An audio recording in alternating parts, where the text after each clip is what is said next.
Close your eyes for a second. Imagine you are standing in a dark room. A single candle flickers in the corner. The light dances on the wall, creeps under the door, bounces off a glass of water on the table nearby, and that glass throws a tiny, wobbly circle of light into the ceiling. That's the real light. Physics doing its thing. Million of photons bouncing, scattering, and dying. Now, here's the question that should break your brain. How does a game on your $500 GPU fake all of that in 60 times per second? The answer involves four techniques and the gap between them. It's the difference between a crayon drawing and a photograph.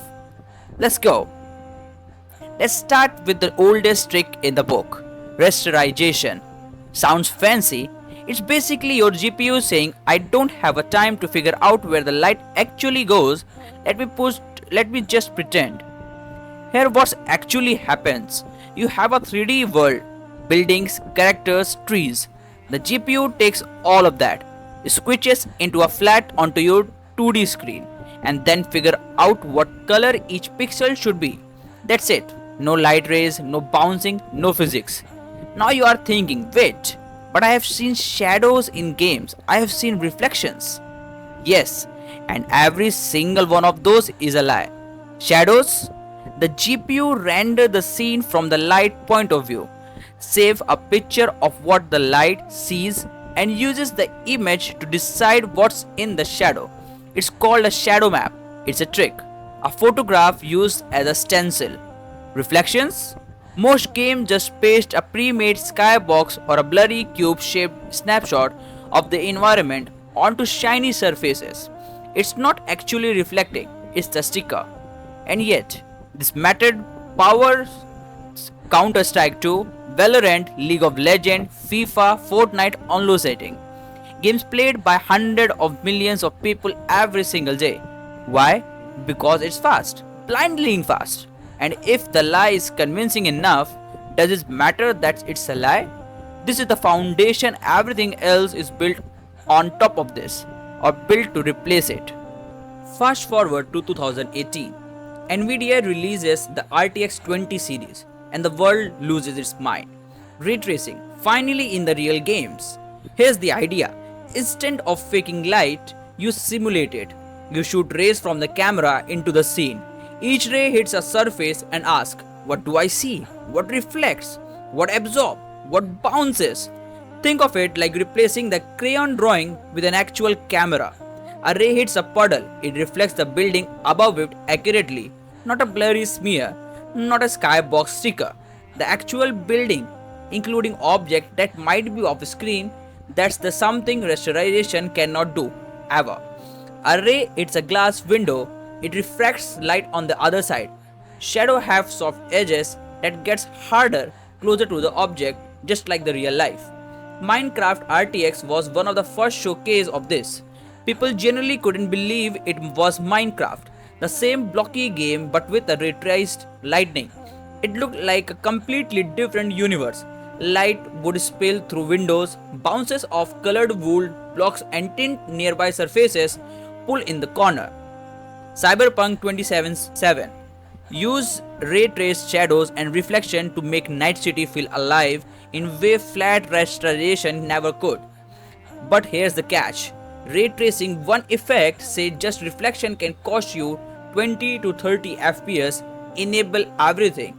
You are looking at a 30 FPS on a hardware that costs $1,000. So most game uses hybrid approach. Rasterize the base image, ray trace only the most important effect like shadows or reflection on top. Best of both worlds. But even then, something was missing. Enter Epic Games.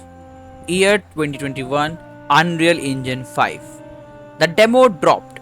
The Matrix Awakens, Lumen in the land of Nanite, and Jaws hit the floor worldwide. Completely dynamic lighting, real-time bounce light, interiors that look like they belong in a Pixar film, all running on a PlayStation 5. This was Lumen. Here the genius of it, full ray tracing is too expensive for the real time, but rasterization is too fake. So Epic asked, What if we approximated light bouncing without actually tracing every single ray? Lumen uses a hybrid system. It traces rays at a lower resolution using a software. It builds 3D representation of the scene using distance fields. Basically a mathematical description of where surface area are. It blends multiple techniques to fill in the gaps. The result? Light bounces dynamically in real time. Walk into a red room, nearby object picks up a red tint. Open a door, sunlight floods in and the entire indoor lighting shifts instantly. Move a lamp, everything updates immediately. No baking, no pre-computation, no cheating. Fortnite Chapter 5 rebuilt itself on a UE5 with Lumen. The Matrix Awakens demo showed a photorealistic open city with a full dynamic lighting on a console hardware. Sensua's Saga Hellblade 2, the lighting is so naturalistic it looks like live action footage at times. Lumen isn't physically perfect, it makes approximation, close up, and expert might spot as the shortcut, but at a gamer's speed in motion, the human eye cannot keep up. It's not real, but it's real enough, and the entire game. Now we go full mad scientist. Path tracing is what film VFX studios have used for decades.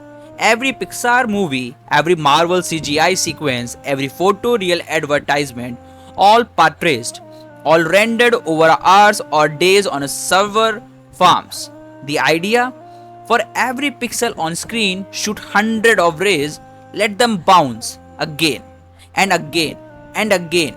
Let light behave exactly like it does in the real world, scattering, absorbing, refracting, bleeding color until the image converts to physical truth.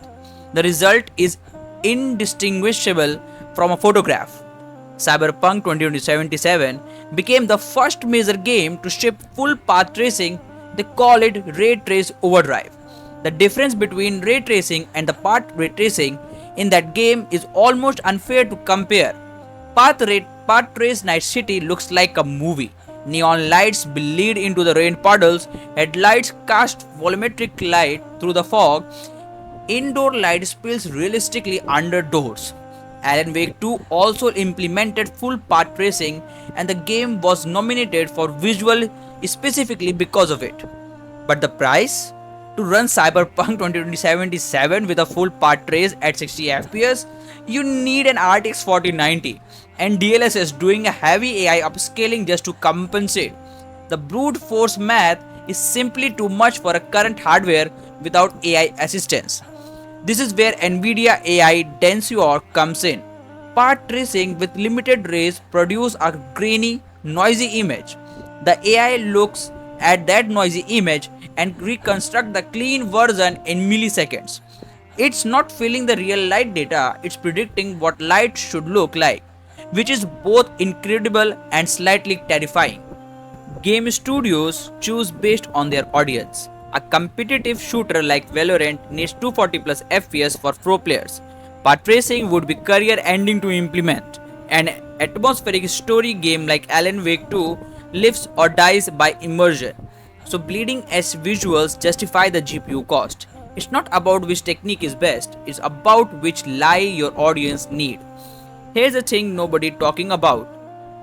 Every single one of these techniques, even path tracing, is still an approximate of reality.